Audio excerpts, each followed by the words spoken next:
The champ is here. We will definitely not shut up and dribble. The champ is here. I must be the greatest. The champ is here. I'm going to continue to stand with the people. The champ is here. I will not lose. I'm a bad man. I shook up the world. And we're going to keep shaking it up. Hey, welcome. Still shaking it up. Damn right, man. We could have been anywhere in the world, but you're here with we. My name is EJ, and I got my man. MH. He's the lockdown corner of the show. We are Black in Sports, man. We're giving a voice to the people for a culture that won't shut up and dribble. Interviewing the greatest professionals in the game, outside the game, and in the boardroom. We're covering it all, laughing at it all, while providing a platform for us to be heard. All right? So, without further ado, man, let's get right into it. GA raised him. All right? The NFL paid him. Okay? He rolled with the 12. But once a Raider, always a Raider, all right? Once a Raider, always a Raider. There it is. International player with a passport. Now he's a local Las Vegas, man. Call him my black Superman cape and all. Hey, without further ado, man, we got Roy Hart in the house, man. Clap it up. Beautiful. Beautiful. Absolutely. Hey, man, we want to make sure what you an feel introduction. Absolutely, What an man. introduction. Hey, man, so we're going to jump right into it, man. How we like to start off the show is a time you shot your shot, man. A time you went for it all, whether it was with the females, it could have been going for a job, or it could have been in sports in high school, just a time you shot your shot and you went for it all. Very young. Okay. Very, very young. This was back in the 9th grade. Okay. Really, I realized that situation come down, and I was the biggest name in the town. So therefore, with the situation, I was there, but I was not involved. So with my name being the biggest name in the town, Okay. it was the only name that the individuals could come up with. And at that time, it made me a totally different person. Wow. Okay. You gotta dig into that. Yeah, a little bit. Yeah, you gotta peel that onion back a little more. No question. No question. Being a sports figure in little town of Tifton, Georgia, 200 miles south of Atlanta, northern Florida is what I really call it. There you go. I can tell you we was at the skating rink one night. I was in the 9th grade. I was a big kid, but I was only 13 years old at the time. All right. Few of my hangout buddies, just hanging out with them, all got in a little beef out front. Oh, okay. Knife came out. I was there. Didn't even really know that it came out. The only thing I realized that a couple of days later in practice, I had some detectives show up at practice looking for me. This is after they had went to my house looking for me, and then they come to the junior high looking for me. And I'm in the 9th grade at the time. They're not realizing that I'm still a minor. I'm just a big dude, Right, but I'm right. still a minor. And it went into a whole bunch of stuff where myself, I got put on probation, but I had absolutely nothing to do with the knife being pulled out. I never knew who pulled it out. Eventually found out. But of course, I had no one out of that group come up and say that I didn't pull the knife out. Yeah. Out of all the individuals and gentlemen around me. And you just Few had of them was a little older, and you had the name. and I had the name. So I caught all of the blame, Oh wow. pretty much. So I ended up on probation in the 9th grade. Dang. And I had no one of my so-called friends or hangout buddies come and vouch and speak for me and say that, no, it was not Roy Hart that pulled that knife. Wow. We don't know who did it, but it wasn't Roy Hart. So at that point, I knew how many friends I had from that point on. Coming from a hog pen in South Georgia with my grandfather, Hog Pin. I can tell you right now, at that point in my life, I realized that it was one direction to go. Yeah. And that I had no friends to count on to get me there. It was totally up to me. And Yeah. that was in the 9th grade. Damn. So That's- you, Yeah. Whew. That's wild. Yeah, so you had to take it from there and just knew that you were on your own, and you built from there. Like, you know what, man, I'm gonna get myself out of this situation, out of that circle of people, and that it's only gonna go up from here. From that point, Damn. I shot my shot. I put everything into working out. I put everything into going to school. I put everything into learning the crafts that I knew that was going to take in order for me to be able to get out of Tift County, Right. because there was the only other way. Damn. I know Wow. my family at the time didn't have the money to send me To to the school. next college. Yeah. Right. because I was cropping tobacco on foot in my hand during the summer myself. So realizing all of that and seeing what the world had to offer at that point, I knew I had to run the straight and narrow from that point on. Yeah. And I could only trust a few people. Yeah. And one of them was my mom, and the other one was my grandma. Damn. I mean, that's a life lesson that, you know, you have to learn way too early, you know, about who you can keep in your circle. And once. Yeah. Yeah, that's wild. Was it always football that you turned to, or was it another sport? Or It was football. It was football. It was football, definitely, because of course being a big kid I was, growing up in a household of 8 kids myself. It's 5 girls and 3 boys, coming from a large background of family, for as you know, my aunts and uncles, 12 or 13 of them. There was a lot of people around. So, you know, you always had to be on your toes and on your P's and Q's. Yeah. To make sure. Where do you fit in on that? Those siblings. Those siblings, I'm number 3. I'm the oldest. I'm the oldest boy, but I'm the 3rd child. I have 2 older sisters than myself. Then I have 5 siblings under me. So, learning to be a protector also came along with that. Natural. But going back to me focusing on the direction I know I needed to go. Yeah. Came back from my grandfather. Okay. And Speak on that. I relate all the hard work, all the work ethic, all the getting it done, no matter what it is, to him, to my grandfather, Claude Lee Jackson. So, shout out to Lee Jackson, right? Yeah, for sure. Our ancestors that make a way for us. So that answered the question: what's your connection to sports, right? Yeah. But so it's always been football. But where was the love? I know you locked in after that incident, but how was the original? Like, did family members play sports, or was it something that was an outlet for you? What was the connection to sports, or that first love? Seeing it as a way of taking the aggression that I know I had and the size and ability that I know I had and apply it in a way that it would not get me in trouble off the field. Gotcha. I could use that as my platform and motivation to take it out, and it was legal to be able to do it. Okay. And that's when, you know, that's when I was able to, and I knew that at a young age. So, you know, there's stories in high school, and my high school was 10th, 11th, and 12th. Out here, of course, it's 9th, 10th, 11th, and 12th. Yeah. My middle school was 8th and 9th. So by the time I finished the 9th grade and made it over to the high school, I was already starting on varsity. I was strong as all the varsity guys.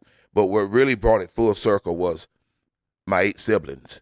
Because growing up on the little road of Golden Road, it was quite a few different families all up and down the road. Okay. And I had 2 older sisters, and they had all older brothers. So there was a few different guys my age, but their brothers was older than them. Right. So I had to learn to be big and strong and start to protect myself my right off the bat, no question. I can tell you now, guys, there was times that in middle school coming up, I used to basically hide my BB gun in the bushes to get off the bus to keep these guys from beating me up. Yeah. So it wasn't a matter of being tough. It came with the territory. Yeah. Which it taught me really a life lesson about a lot of things really, really young. You know, so it helped me continue to build. It truly did. So I'm going to ask a Miles question. Go ahead. So with that, then, you think kids are too soft because they didn't have that? Kids push buttons these days, brother. I'm not faulting it for them. No, I appreciate right. all the incredible technology Advancements and all that stuff, right? To mankind that has truly come. But I can say the toughness that It's you in they get thumbs. from going out and just getting it done, regardless of the situation. Right. Those days are gone. You know, we have machines to do all that work now. We do not have, you know, of course, we may have 1 or 2 men or women monitoring the buttons and stuff they need to push to make the machines do the correct stuff they need to do. But we don't have too many people out in the fields anymore, I can say, for as African Americans. Right. Now, I know a lot of my Latino and Mexican friends, they do still work the fields throughout the American South, Northwest, East, wherever you want to put it. Absolutely. You know, they do some of those still incredible, amazing jobs in order to make the whole world really go. Right. You know, so I'm not saying that there's not any people that work in the fields, because I am just that much more intelligent than I may appear. I love it. So give me transition into, you know, you're that name, you dominate, kind of go through high school. What was the process of transitioning from high school into college? I can tell you and now. How did you select Did you? college? I heard. Did you play running back? Well, no, really, guys. I never played running back. When that happened to me in the 9th grade, when I went up to the high school, being the biggest and one of the toughest, Okay. coming over right at 15 years old, I grabbed a red helmet. And I put that red helmet on absolutely every single thing that I came in contact with. I left my mark on that surface or individual on every single one of them. Damn one I of can tell them. you now, it was just a few guys that would go against me because the years in which I played, the Oklahoma drill was the master. That's what it is. Oklahoma And I drill. can tell you now, Oklahoma, they don't even let if you people do it no more. if you came in between the dummies with me, Oh boy. you looked like a dummy. All right. I can tell you that right now. Just in case, can you explain the Oklahoma drill, just for some of our listeners that may not know what the Oklahoma drill is? I played defensive line, so therefore there would be an offensive lineman in front of me. There would be a coach. There would be a running back behind that offensive lineman. Yes, sir. And we would be in between two bags. That whistle would blow. And that was the domain. The running back could not run outside. Don't bounce. Those bags or anything. Stay inside those so bags. therefore, the offensive line had to try to block me, and the running back had to get through, and it was full contact. Yeah, I'm full contact. Oh, no question. It was full contact, brother. So that was a transition after that incident happened to me, and going over now to the high school, being on probation. That's right. Crazy. Going to the high school, knowing that I couldn't do anything else, and I'm already pissed off now because they left you high and dry. Had nothing to do with you. Nothing to do with me. Left me high and dry. I had the big name in the town because I was, not only playing football, I was running track, and I was wrestling. Okay. So you was wrestling, huh? You wasn't wrestling. You was wrestling back then, huh? Ooh, bro, I was wrestling. I wasn't wrestling. Hey, I was wrestling. No, I heard it. Oh, no question. I just want to make sure they heard it. 'Cause I heard it. Oh, because it came with a lot of slams in behind it. No question. Man, I can tell you some stories. The transition over into high school, when I realized that I could basically earn a full scholarship, I had a gentleman by the name of, God rest his soul, Big John Reynolds. Okay, shout out to Big John. Rest in peace. Big John Reynolds was a former Chicago Bear. Back in the day, I don't know whether he made the team or the training camp or whatever, but he went, he let us know. He even had a couple of, I think ex-Bears come out to the high school come by the high school at that time. And of course, he looked at me like, okay, well, this is going to be the one right here. You can do something. Right. Yeah. But unfortunately, I got hurt right away. Oh, wow. First game of the year, I had a guy come down, 15 years old, knowing I was the baddest thing on the field because I wasn't taking it. I was playing offensive line, I was playing offensive guard, and I was playing defensive tackle. I was on every special teams because I did not come off the field. Yeah. I played the entire 60 minutes. Iron Man. I didn't come off the field. Iron Man. Coach took me off the field. I was pissed. If you'd have saw that red helmet. Oh, I was pissed. If I could have worn it in the games, I would have. They wouldn't let me. I couldn't wear it in the game. I had to put the blue one on. And of course, my high school was the Blue Devils. Oh, there it is. Oh, yeah. There it is. So when I played, I made sure everybody knew that they was in the same hell I was in. Because I was letting them have it. For sure. Going back out there, and John Reynolds was significant. And me as a 15, 16, and 17-year-old, those years of making sure that even during the off season of football, he would have me in that gym. Yeah. Now him and the gentleman by the name of Roy McWilliams, oh my God. Coach Roy McWilliams and John Reynolds, they would lock us in the weight room, meaning padlock on the inside with the key, working out in there with us. No one could leave the weight room. Like you getting this in. I like it. Dude, I was doing it. 315 as a senior in high school. Ooh. I was benching 315. That's dangerous. That's a man. Yeah. That's definitely man strength right there. That's that wrestling strength. I was right there. undersized though. I was undersized, but being a defensive lineman, that's why Vince Dooley didn't come recruit me. Okay. That's why none of the Florida schools recruited me. The only major scholarship I got after recognizing in the 9th grade that I was going to need a full ride, not a half scholarship, which I got quite a few offers of those, was to the University of South Carolina. Yeah. Yes. And I was just fortunate enough to be playing with a gentleman by the name of Willie Hill. He was a running back. Okay. That's maybe got us confused. Yeah. He was the running back, fullback that had got recruited by Bill Michaels and Jim Washburn, who come in with Joe Martineau, New York Giant great, at the University of South Carolina. There. Yeah. So they come down to Tift County and flew me back on this little plane and stuff. I thought I was big time. Yeah. Oh, I was big time. Okay. I was getting picked up at the airport that I saw planes flying on, and I had never been on one. Okay. And that was your recruiting was the first time you were on one. First time I was ever on an airplane. That's dope. It You're was, like, sold. big time. I'm going there.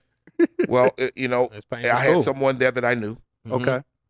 so it made the transition kind of easier. Mhm. But of course, coming up as a young man, you go through a lot of things.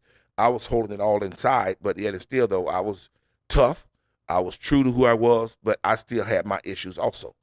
Because most people don't know. I'm not ashamed to talk about it now, but as I learn and know about life itself, and of course the human body itself, coming up, I was drinking too many sweets as a youngster, and my bladder didn't quite develop, so I was wet in the bed.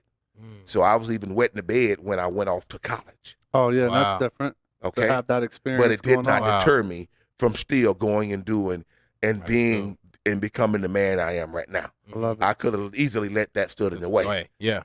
But I explained to my coaches, my mom, and also I had my own room there at the University of South Carolina, Okay. and it was pretty neat, pretty nice. I didn't abuse it. I didn't go in as a bully. Never was a bully. I didn't like bullies. I don't like bullies to this day. And the one thing about it was, I got bullied about it, but I didn't care. Yeah. I heard the talk around campus a little bit, but I didn't care. Yeah. Because guess where I was the man at? Yeah. Right between the Go back to the lines. University of South Carolina. Yeah. Absolutely. Defensive player of the year 2 straight years. Yeah. Led Saw the that team on in there. tackles from nose guard. Yeah. That's incredible to No, me, that's- man. I too. led the team in tackles from nose. If you played linebacker behind me, good luck in making a tackle. Good luck. I got there Good luck. first. Well, that was the main objective, is to 100%. get to the football first. So, it was just that. I But love it. I had my issues there also. Mhm. Like I say, now we've come up through middle school playing football. I've come up through junior high playing football. I've come up through high school playing football. I'm into college now. All those years of playing football, that's why I say we'll go back and talk about some of the things about how I feel about that. Yeah, For we'll sure. get into that for sure. For sure. So take us into the draft process. We just had the draft that just kind of went down. Were you getting more love from the draft, or was it the same thing in college where only certain people were looking at you now? It was I only mean- certain people looking at me. 'Cause, I mean, you even beasted out. Yeah, I was undersized, but it's okay because you could never measure the size of my heart There it and the is. size of the motor. And that will. Those two things Uh-huh. create will within that no one can measure. There it is. And of course, a lot of recruiters and a lot of draft people have fell short Yeah. on a lot of different individuals that they didn't see that in, but thought maybe their football skills or their size wasn't up to what they were looking for. Can we say Lamar Jackson? So There's a lot. There's a lot. Yeah. of course. And they of talk course. about the combine now. It's not even, it's a glorified track meet. So coming out of the University of South Carolina, I really wasn't even looking to get drafted. Oh, really? I didn't have a draft party. I didn't have anything. We were just chilling in a room, me and my girlfriend at the time and the parents. We were just relaxing and stuff. And all of a sudden I got a call. What was I did get an agent. Yeah. I didn't go to the combine, Yeah. even though I knew I was one of the top Top. defensive linemen in the Yeah. country. Yeah. It wasn't no doubt in my mind. Yeah. I didn't go to the combine. I didn't get invited to the combine. Mm-hmm. It didn't bother me. Mm-hmm. Because I had other skills that I was going to be able to fall back on because I had been working since I was 6 years old down in the Hog Pin with my granddaddy. Just didn't know it, but I was having a good time. Yeah. But he had already taught me Yeah. how to go out and work hard How to work. and provide for yourself and your family. Yeah. So whether I got drafted or not, it didn't bother me. But I did. Seahawks didn't have a 5th round pick, Okay. so they chose me in the 6th Sixth round. round. Yes, What was that feeling like when your name was called? You got that phone call. What was that feeling that went through you? it was amazing. Yeah. It was amazing. It was a really touching moment. Mm-hmm. Knowing from where I started to where I am now Uh-huh. as being drafted into the NFL That's, and being part of a fraternity Yeah. for the rest of my life. Yeah. No matter what, and I can tell you now, just this past year I was up in Seattle, and in Seattle at the 12th man facility there, Mm-hmm. they have what they call the Seahawk Wall of Fame, and no, all-time members. Okay. And it's every draft class and every name and every year. So of course I was able to find a draft class of 83 and 88, 88, and my name is up there. That's big on time. that wall. So it will remain on that wall as long as there's an NFL, as long as there's a Seahawk. You know that of course my kids and grandkids can go back and look and see and build on. Yes. Love that. You played with Sterling Sharp, right? I played with Sharp. Yeah, I did. I played with Sharp. I did. Of course, I can remember even, Sterling, the bad boy, incredible football player, incredible person. Just the years that we was there, he was offense, I was defense. Yeah. So we really didn't communicate a whole lot, but of course, we knew when it was time to make a play or not. On offense or defense. There it is. If something needed to be had, of course, it's time. Yeah. And I can tell you now, I had a pretty good record at my years at the University of South Carolina. Yeah. No question. I saw him. I had a pretty good record there. Yeah. We beat some of the tops in the nation. We really did. So it was, it was like I say, nothing can replace it, really. For sure. Nothing can replace it. Take me to, because you grew up in Georgia, went to school in South Carolina. Yes. Obviously, the culture is a little different than flying across the country to Seattle. So was there a culture shock when you first got to Seattle, or was you just there? It didn't matter. It really didn't matter to me. I was there to play football. Yeah. Okay. I knew leaving a little small country town, going to another big country town as in South Carolina. You understand what I'm saying? Right. So nothing against South Carolina, beautiful, beautiful people, but that's still what it is. Right. Going to Seattle, it was just a different experience and the different people in the way that they approached you, the way that they addressed you. Okay. It was completely different. Okay. I just saw a demeanor that I had never seen before. I'm still on the West Coast now, truly, because of that demeanor. Oh, and wow. how I was Received. Yeah. Yeah. No question. Yeah. No question. Okay. No question. So even though I love the East Coast, all my relatives, sisters, brothers go back there. Right. Yep. To this day now, my wife, my daughter, and all out here on the West Coast, and I guess we can still call Vegas the West Coast now. This is home. Okay. Roots is South Georgia, but Vegas is home. There it is. But going to Seattle was beautiful. No, that had to be awesome. It opened my eyes in a way that South Georgia never would have, never could have, if I didn't get the opportunity to leave my little hometown. Right. So that was absolutely beautiful. Yeah. Well, got to jump into it, right? Let's do it. Let's talk about the Raiders. All right. I've been in Vegas now since 1994. About time they get here. You was waiting on them, huh? Well, we all have heard things in the past. No, absolutely. I've heard the Raiders should have been in Vegas back when Mr. Davis was commitment to excellence. Correct. Absolutely. Way before he even had to sue his business partners to move to Los Angeles, which was a coliseum that really wasn't built for football. Yeah. Still not built for football. I mean, they're doing some modifications. I can tell you now, guys, being out on that field. Okay. And I'm quite sure both of you guys play football. Yeah. This is what a lot of people miss, even and just really quick, even owners you played and even then. coaches. So let's clarify that you played when the team was in LA. Was in LA. Yes. I played for the Los Angeles Raiders, defensive tackle, 1991. Mm-hmm. Look, man, Mr. Davis, and knowing a little bit about a background and about the history. Okay. If that man come to you and say, "I want you to play football for me," you must be a hell of a football player. He knows at what you do. Right. So that's what I can share with you. Because he knows the game on every level. No question. On every level. Yes, he does. Yes, he does. So you played with Art Shell.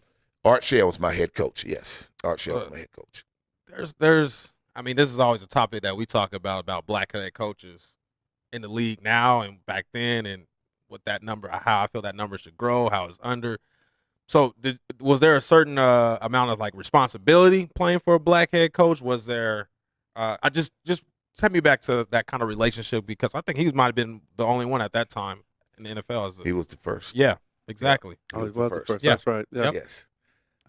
It was a feeling and a satisfaction knowing that you could see someone else as you calling shots. Calling shots. Right. Making the decisions. Right. HNIC, huh? Hey, no question. Exactly. And I'm talking about big. Oh, Yeah. word. Really? in every single way. Yeah. I love that. Personality, Uh-huh. appearance, heart, Yeah. Okay. in every single way. Mm-hmm. But demanded Mm-hmm. respect and didn't even have to say it. Love that. Okay? Yes. That's what I tell you. Okay. Yeah. So it was absolutely phenomenal, Yeah. for myself. That's big. Because of course I was coming out of the World League at the time. Oh, So I had already played a lot of football. Mhm. Yeah. So, just being able to be chosen by Mr. Davis and coming in and then having Art Shell as the head coach, it was a world for myself. Yeah. Give me somebody offensive line wise that you were like, okay, yeah, that's a tough day that I had, or somebody that maybe was a big name, but you was like, yeah, I'll handle him. He's on, soft. Yeah. Steve Wisniewski. Okay. Yeah. Yeah, Steve Wisniewski. He was tough. Yeah. Mhm. I can tell you that right now. Going up against Steve Wisniewski was you better tough. strap your chin strap on 3-4 times. For sure. When you can't You know, even say so, the name, you know- it's a hard name. Yeah, Like, Wisniewski. Yeah, I'm amazing. I can still even think. I know why I still think about it because of the battles that we had. So you don't forget those don't type forget of those, battles, right? Yeah. yeah. But Yeah. then maybe up in Seattle, I would say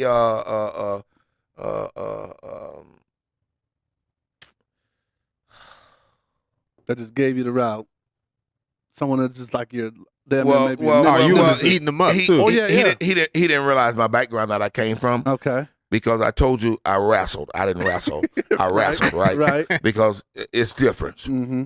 So I would say Brian Millard. Mm-hmm. Because I'm trying to make the squad. Okay. He's a veteran, Yeah. so I'm strapping on because I need the show. Like, I you know need what I'm this spot. saying? I need this Yeah. spot. And he's a veteran, and Yeah. he's like, "Look, veteran, you're Look, coming rookie. up in here. You better slow down. Do whatever. You must don't know how we do it practice. Right. Yeah. Stuff like that. But I Yeah. got Chuck Knox.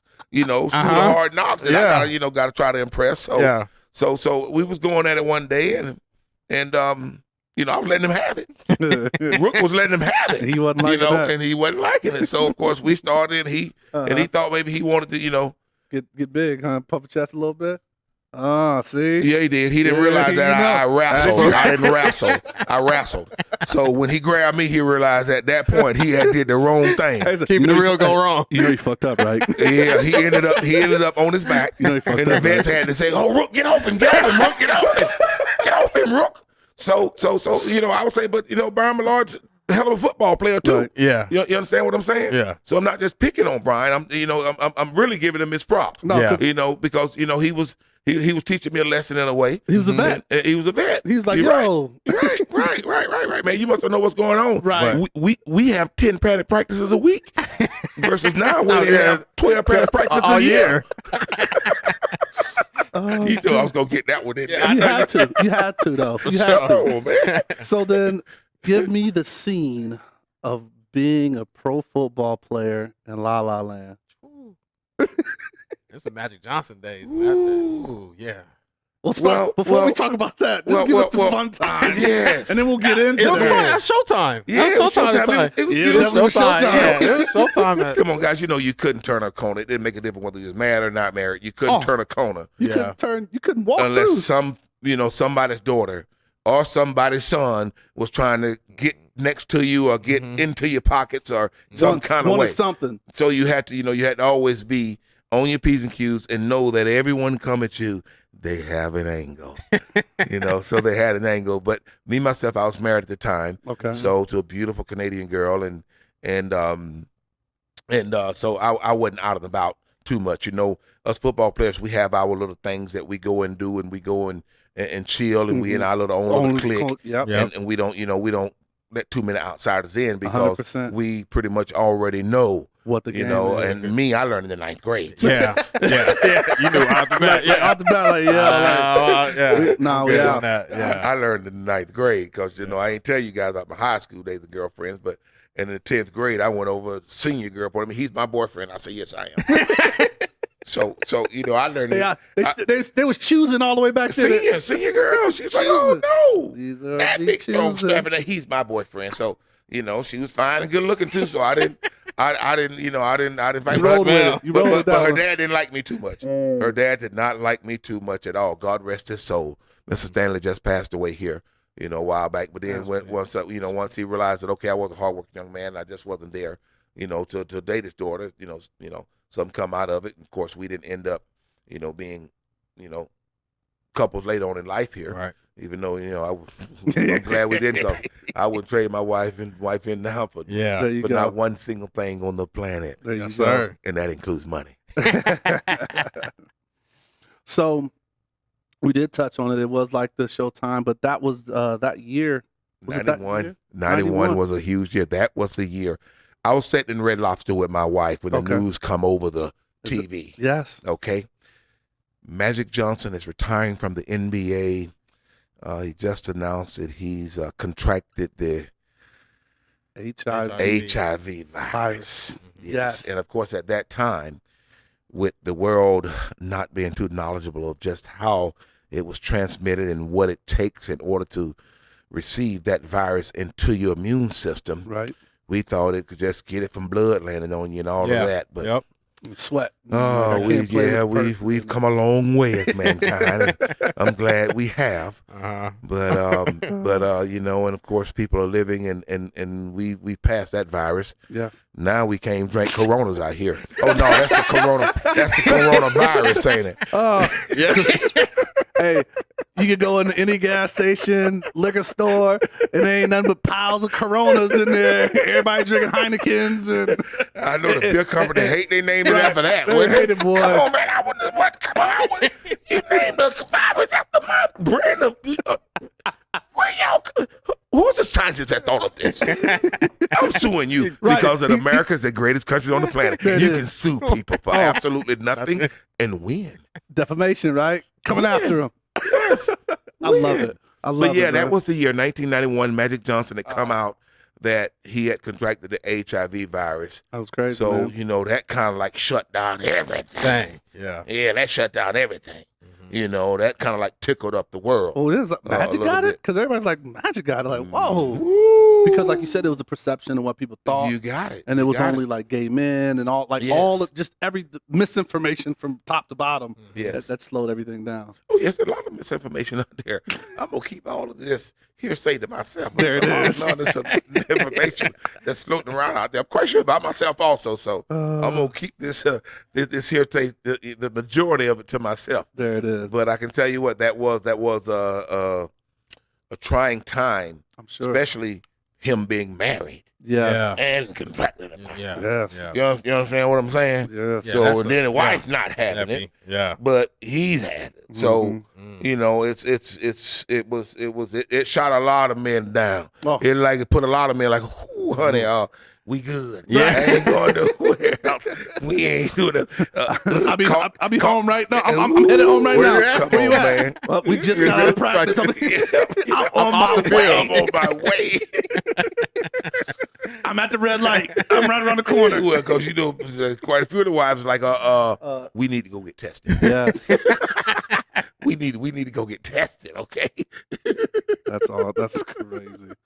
All right, man. So let's fast forward, man. Let's kind of get into current topics, right? So, Yes. what got you here to Vegas? Still chasing the dream of playing pro football. Okay. 91, played for the Raiders. 92, of course, negotiated with Mr. Davis. Things didn't work out. I got a better deal with the Jets. I went out and didn't make the squad. Mm-hmm. I ended up in Canada, playing for the Hamilton Tiger Cats. Yep. Yep. Ended up on a contract up there. And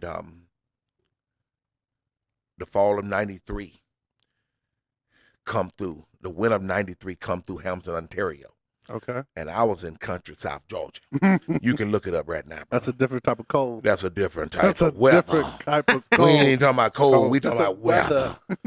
I even though I had been in Seattle and I knew what snow was and what it looked like, I had been in it before. Uh-huh. I hadn't been in it in this capacity.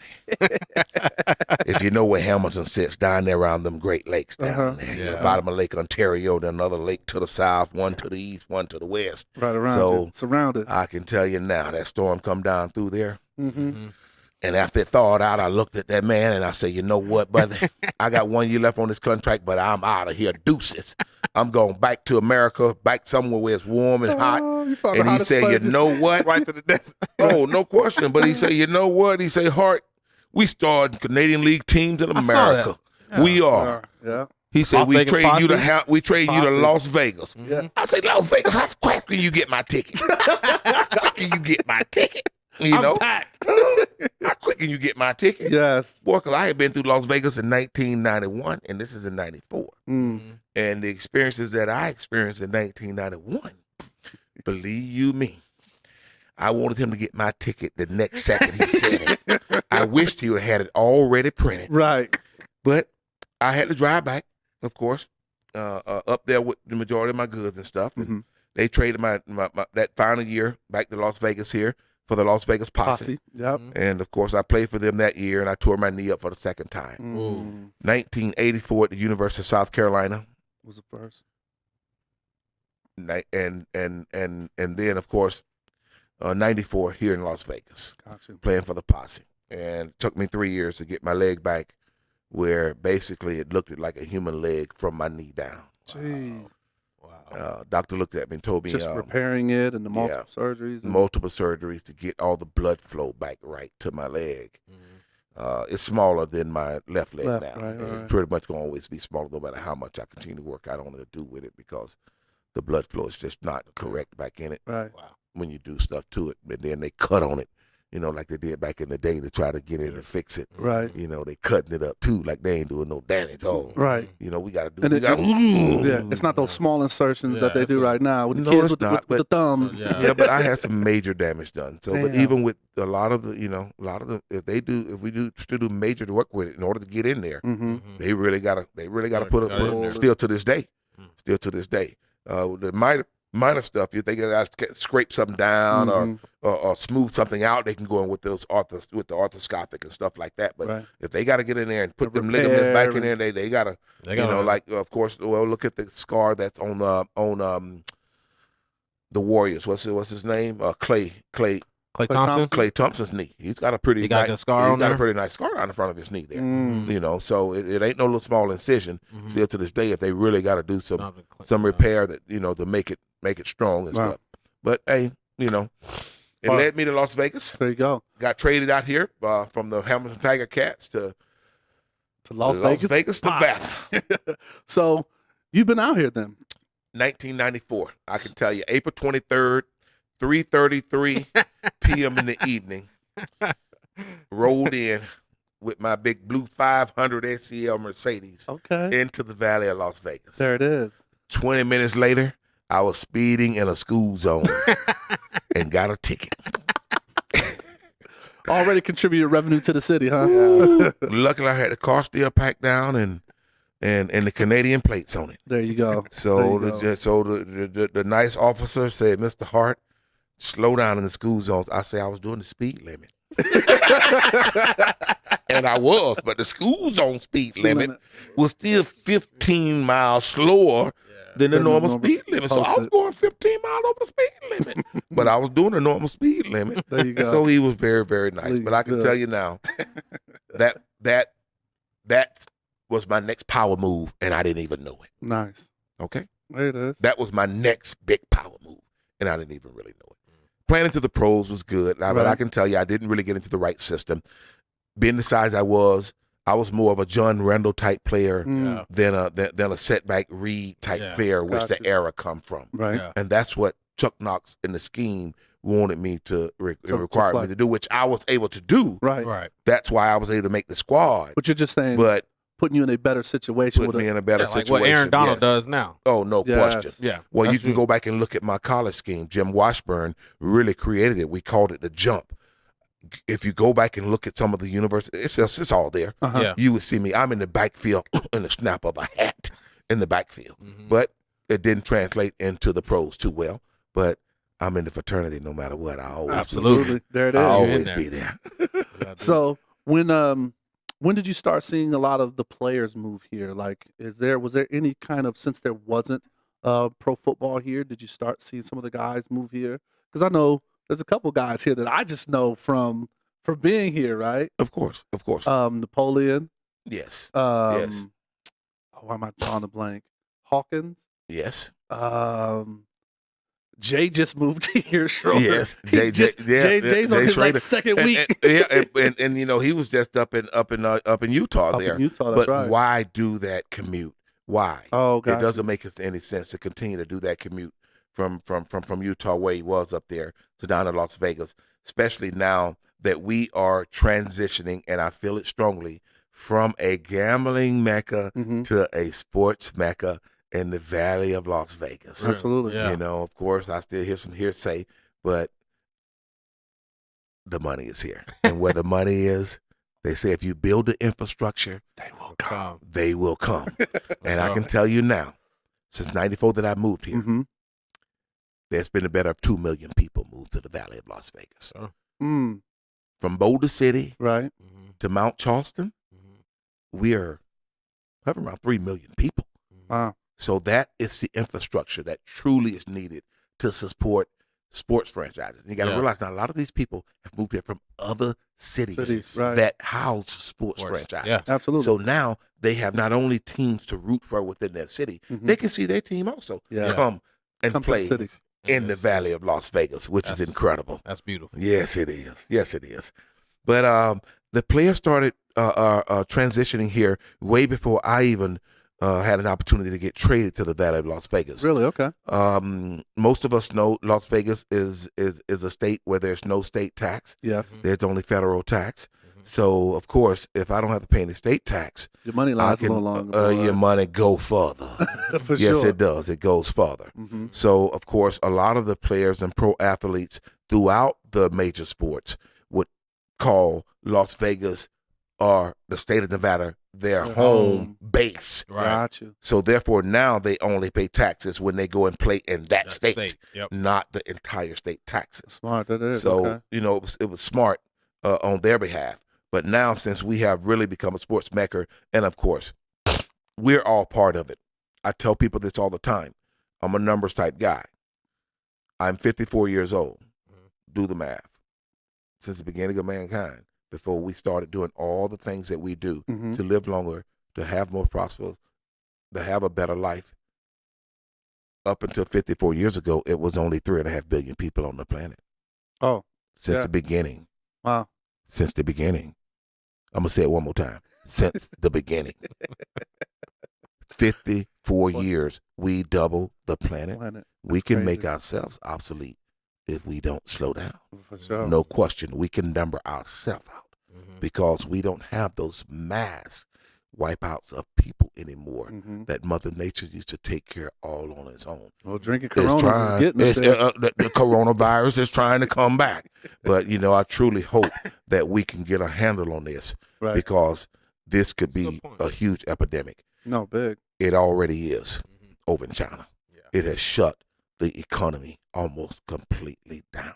So therefore, just imagine how many people that's it affecting Yeah. that doesn't have it, but yet it's still affecting those people too. And that's sure. what we have to think about. No, We just can't 100%. think about ourselves. No, I've 100%. never been that type of guy to just think about myself. For sure. I had 8 siblings that I had to Yeah. think about. Yeah. So me, you know, I knew where to come. So, and another thing is like the health benefits, though, right? So the weather, like, no, my mom, you know, she lived in Ohio, and I moved her out here with me, and she lived with me before she passed, and with arthritis and just the other health things that were going on, a lot of that stuff was alleviated here. So, Power move for me, okay, being an ex athlete, uh huh, choosing to do what I chose to do. Mhm. I can tell you now, I endured a lot of injuries Yeah. coming all the way up through the game. Don't blame no one for them right now. I'm glad that this was my next power move and it was done for me. okay, And that's the blessing of the greater creator, Mhm.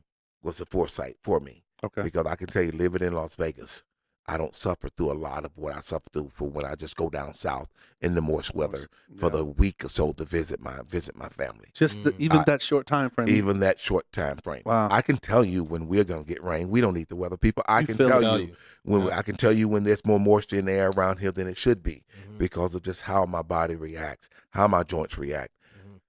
Of course, you got to stay active. You got to Mhm. continue to work out. You got to Mhm. do those type of things in order to just continue to live and hopefully, you know, don't have too many challenges as you continue to go down and mature in life. You got to continue to do those things. But the weather, I love every second of it. Same. Yeah, I love our summers too. Absolutely. Because I Woo. tell you, I love to sweat.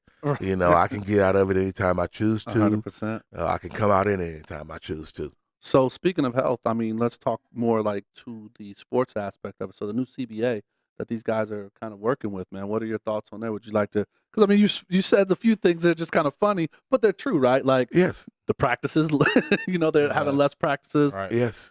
And maybe even touch on this, the mental things that they're talking about and how that's affecting them. You know, so any lane you want to talk about, but just kind of drop some inside knowledge. Still, on though, the CBA. human body is not meant to be out as we go through the contact of which cannot be avoided Right. when you playing the sport of football. Mhm. It's almost impossible Yeah. to avoid some of the contact. Right. The human body wasn't built for that. Whether you are taking the head out of it or not, your brain is still rattling around in there. So I can just remember what the former players before me would tell me when I was 35, 38, Mhm. 40 out of the game. Just monitor yourself. Yeah. Because you're not going to be able to escape it.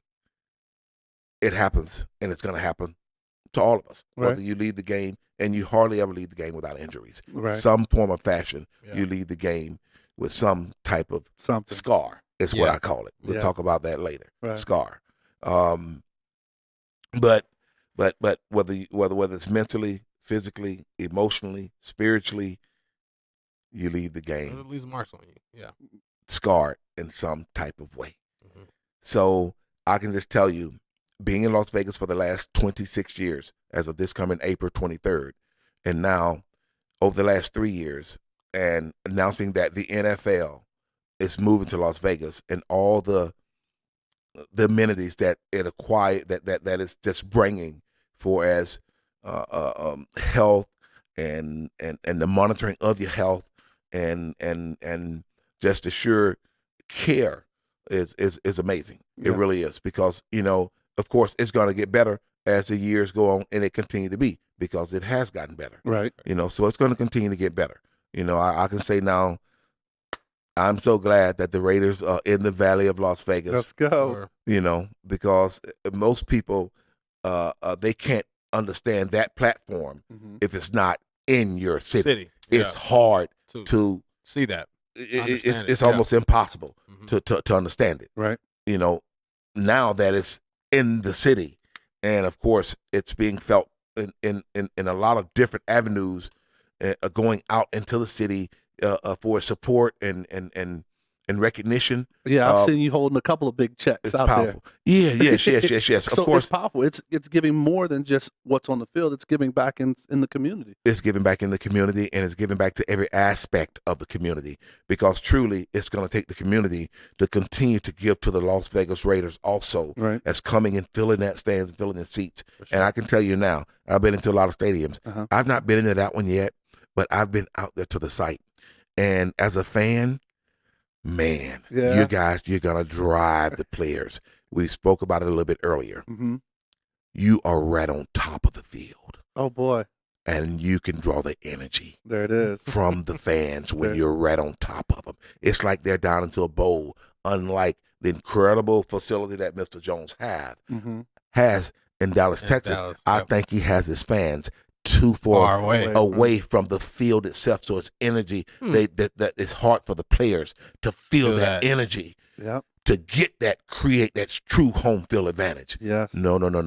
They built the 65,000 seat stadium out there. Yes. Tickets gonna always be in demand. Yes. The fans are right on top of the field. That energy's The gonna be players like no is other. gonna draw from it, and Okay. I can tell you now, it's gonna be a super home field advantage Boy, in Allegiant goosebumps, Stadium Yeah. Let's go. for the Las Let's Vegas go. Raiders. Let's go. Oh man. All right. You got anything else for? Go Yeah, man. I want to jump into kind of your platform just because there's so much we're gonna have to have you on the after Yeah, show we too. are going to do We have, another we one. have a little after show that we're doing just for the podcast listeners. Beautiful. But just your platform, man. We love to give a platform. That's one of the things that we really wanted to emote with this program. Mhm. So, what kind of things are you into? Ventures that you're doing? You're more than an athlete, man. So, what do you got? Non-pro, whatever you're out to. Just kind of share. Tell us a little bit about that. Giving back is one of the true keys. And 100%.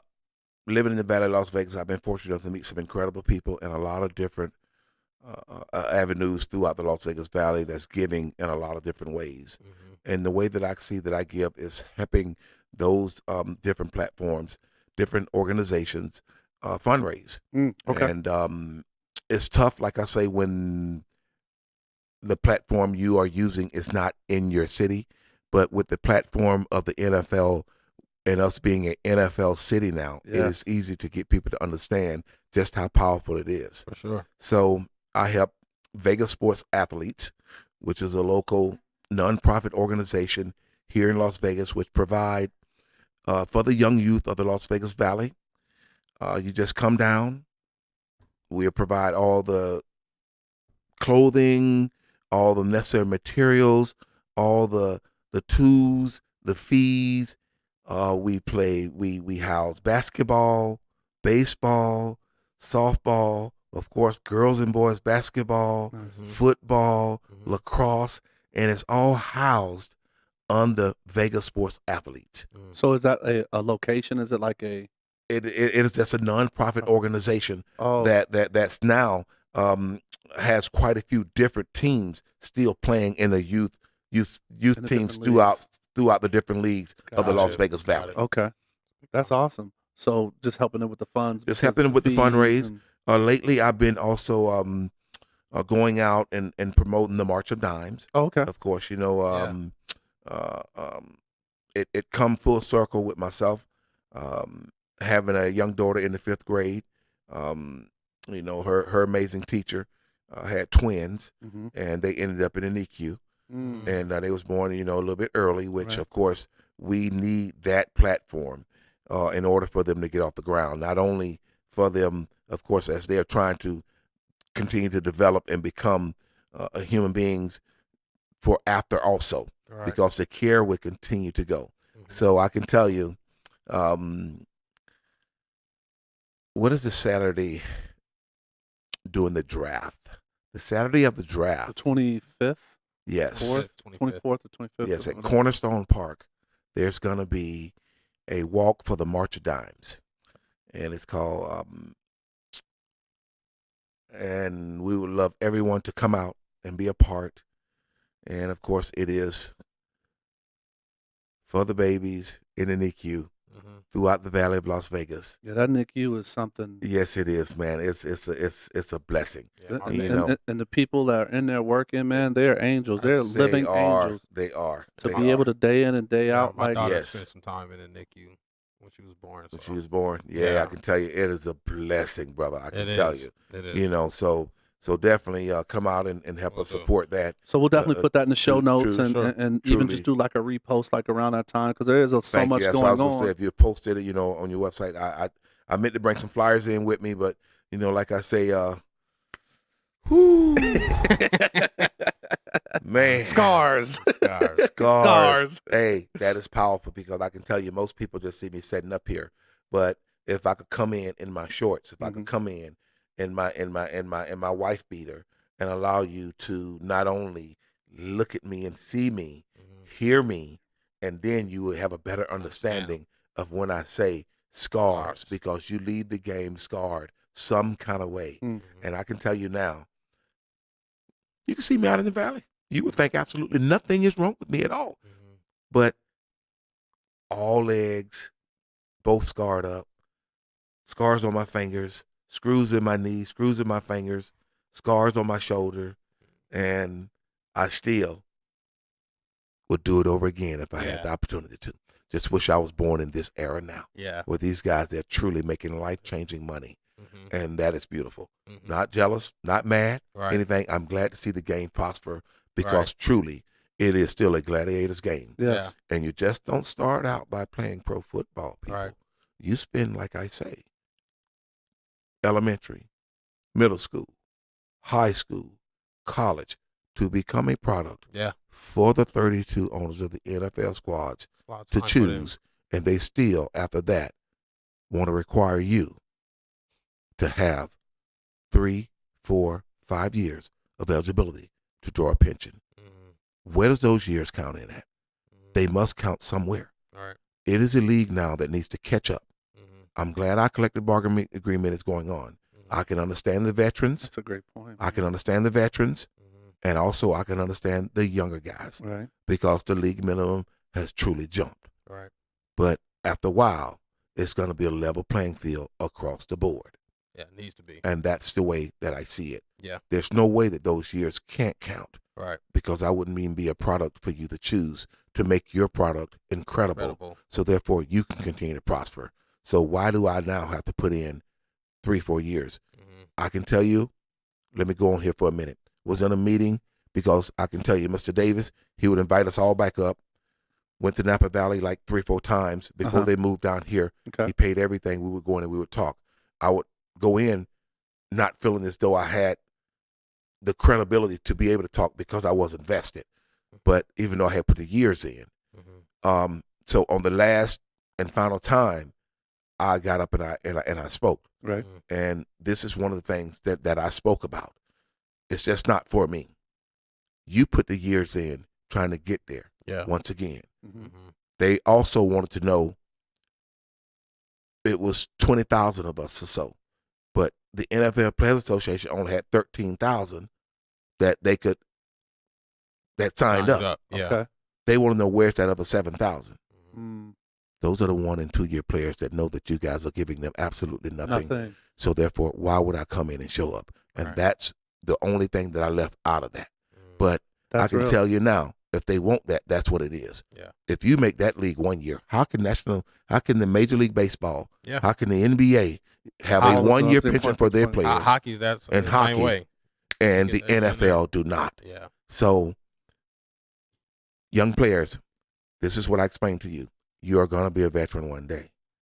Think about it. Yeah. You're going to be a veteran one day. Yeah. 1 year. 1 year. If you make the NFL 1 year, you deserve something on the back end. Absolutely. That's No real. question. From the years that you've put in. Just Not to become have a you back. product. We can definitely talk. We're gonna do a whole show on that. So Oh, we'll have no to have you back question. on that. Yeah. No question. We No. will. I And- love to come back. Okay, definitely do that. Because I was going to ask you, so we have a section called Dropping Dimes, Yeah. but where you give the assist and you give knowledge. But I think that was it. But we don't want to shut that off, because I know you got a little more wisdom. If there's anything else that you would tell your younger self or tell some other players, this is the assist part of the show. That was amazing. But if there's anything else, a favorite quote you'd like to wrap it up with, man, please share that with us. No question. This is what I share with people when I go places and I see them maybe in a spat or boasting what they may have or can do. I let them know that there's only 2 things that you can take to eternity with you that no one can ever take from you. And I remind them now of how everything that the kings in Egypt and before them has all been dug up, and that is love.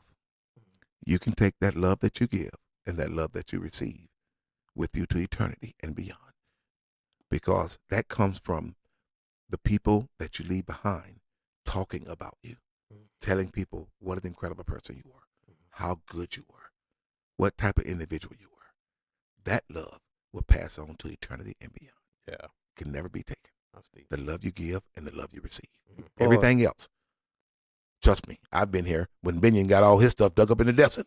So, yeah, you can't take it with you. Right. Yeah. With that love, always. There it is, man. That's big time. All right, man. Well, wow. My man. That's the way you end it, right? Just like that, man. Get that hand clap right there. Get that hand clap for it, man. So listen, man, we want to definitely thank Roy for coming on the show and blessing us with those knowledge. When you see him out and around in the town, all right, because he does a lot of great things. You hear the organizations and charities. He does a lot with the, the local Raiders, handing out these checks to support the community. Yes. Say what's up to him, man, because he does share that love and always has shared that love. Thank you for everyone that's listening out there. I hope you enjoyed today's show. We're actually going to be talking more about the after the show podcast called The Locker Room, where we're going to start sharing some more information. Because Hey, Jay. we go deep on it, right, Miles? For sure. Yeah, All we right, can man. go deep. We can go deep. See? For sure. But that's our time for tonight. So like I said, I want to thank everybody for tuning in to Black in Sports. You can find us on all the platforms, YouTube, IG, Twitter, and Facebook. And we are now up on our podcast on Spotify, iHeart Music, Google, and then just all your favorite podcasts. So thank you again for listening. We love you. And sue me, because I'm rooting for you. Screaming, all us blacks got is sports and entertainment until we even.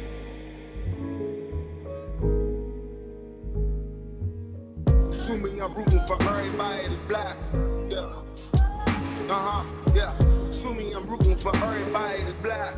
Yo. Sue me, I'm rooting for everybody that's black. Spent about 2 racks on handmade new rags. Sue me, I'm rooting for everybody that's black. That's everybody from sports to college class to